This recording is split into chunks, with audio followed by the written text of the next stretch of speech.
तुमको साल्वेग जी के बारे में पता है?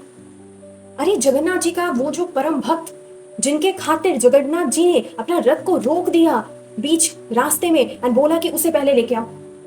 अपने पुजारी जी को बताया कि उनको पहले लेके आओ, उसके बाद हम चलेंगे अपने मासी का घर। ओके, साल्वेग जी दूसरे धर्म से बिलोंग करते थे, हिंदू धर्म के नहीं थे। और हम सब जानते हैं कि महाप्रभु जगन्नाथ जी को अगर हम दर्शन करने जाए, हम हिंदू ही बस धाम में, मतलब जगन्नाथ जी के मंदिर में प्रवेश कर सकते हैं, कोई दूसरे धर्म का नहीं प्रवेश कर सकता। बहुत साल पहले की बात है, बहुत साल पहले की बात है। उनकी माता जी जो थी हिंदू थी और उनके जो पिताजी थे वो मुस्लिम थे। ओके, साल्वेग जी का जो पिता है उनका नाम है कालवेग एंड उनकी माता और पिता की जबरदस्ती शादी हुई, मतलब उनके पिताजी उनको अपहरण करके लेके गए उनके माताजी को एंड उनको विवाह किया एंड उसके बाद साल्वेग जी आए। बचपन से ही अगर साल्वेग जी को मतलब कुछ परेशानी होती थी, साल्वेग जी जगन्नाथ जी का स्टोरी सुनते थे उनके माता जी से। तो सुनते सुनते ना एक दिन उनको लगा कि मेरे को देखना है सामने से, इतनी दफा हम तो सुन चुके हैं उनको, बट मुझे देखना है। वो और उनकी माताजी अपने छत पे, घर के छत पे खड़े हुए थे और देखा कि गांव में से बहुत सारे लोग जगन्नाथ धाम की ओर जा रहे, क्योंकि रथ यात्रा होने वाली है ना, इसलिए। एंड उन्होंने बोला कि माताजी हम भी जाएंगे जगन्नाथ जी को देखने। तो उनकी माँ ने बोला, बच्चा अगर तुम चले गए, तुम जब वापस लौटोगे तब मुझे देख नहीं पाओगे, क्योंकि तुम्हारे पिताजी मुझे मार चुके होंगे और क्या पता तुम जब वापस आओ तुम्हें भी मार दे। तो बच्चा नहीं जाओ, प्लीज मत जाओ।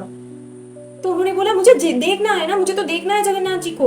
वो कैसे हैं? आप बोलते हैं कि उनके बड़े बड़े चकानैन हैं, कितने सुंदर है वो, उनके ऐसे हाथ हैं, तो मुझे देखना है उनको। तो बोले, उनकी माता जी बोली कि बच्चा तो फिर जगन्नाथ जी ही तुम्हें लेके जा सकते हैं, तो उनको ही बोलो, राइट। तब साल्वेग जी ने एक पद रचना की। तभी जगन्नाथ जी का रथ बीच रास्ते में रुक गया। तो जो पुजारी थे वो तो जगन्नाथ जी के पैर पर है कि प्रभु क्या गलती हो गई, हमसे बता दो प्रभु, प्लीज बता दो क्या गलती हमने कर ली। तो वहां पे जो राजा थे उनको उन्होंने सपनादेश दिया कि दूर दराज में दूर दराज के गांव में मेरा एक भक्त साल्वेग मेरे लिए प्रतीक्षा कर रहा है, मुझे उससे मिलना है, उसे जाके उसे लेके आओ, ठीक है? पालकी लेके जाना, उसे लेके आना, उसके बाद हम चलेंगे हमारे मासी के घर। देन वो लोग गए, पालकी लेके गए एंड उनको लाया। वो तो मतलब इतना खुश है, साल्वेग जी इतना खुश है कि प्रभु ने मुझको बुलाया है, मेरे भगवान ने जिनकी बातें मैं बचपन से सुन रही हूँ वो मुझे आज बुलाया है।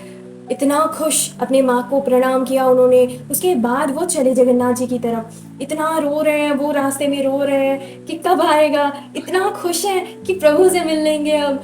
देन वहां पे गए, उनके जो रथ था उनका नाम है, उस रथ का नाम है नंदी घोष।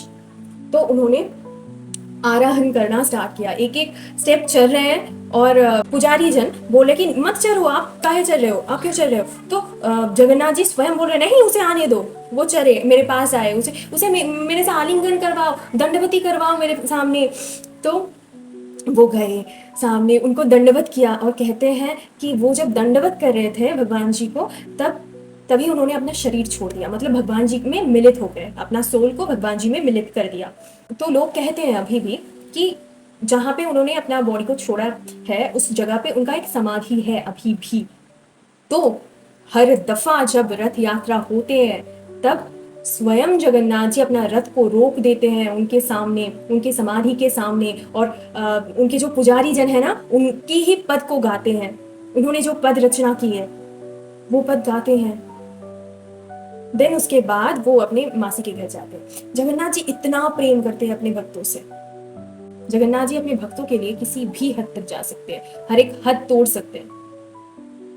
राधे राधे।